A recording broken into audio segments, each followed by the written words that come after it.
Баршаңызға сәлем, менің есімім Жанар. Бүгін сіздермен мен нан салма деген тағамның рецептімен бөліскім келеді. Оған керегі ет, картошка, пияз, сәбіз, жұмыртқа, су, ұн, тұз. Әрине мен оның бәрін алдын ала турап дайындап алдым. Қызып тұрған қазанымызға етімізді салып, жақсылап қуырып аламыз қызарғанша.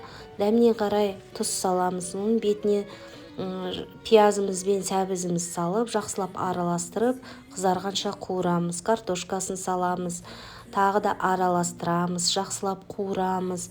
Газымыздың астын басып, қақпағын жауып, подливіміз дайын болғанша қойып қоямыз.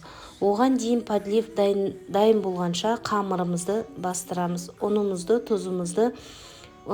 тұзымызды салып, суға араластырып, жақсылап қаттылау қылып илеп аламыз.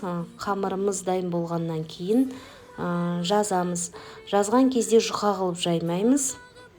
Негізі қалыңдау қылып жайған дұрыс, өйткені бұның қамыры, нан салманың қамыры лагман сияқты қалыңдау болып шығады.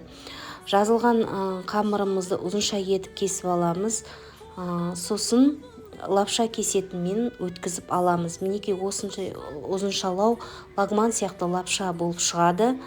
Суымызды қайнатып қоямыз. Қайнаған суға лапшамызды салып, бір бұрқ еткізіп қайнатып аламыз.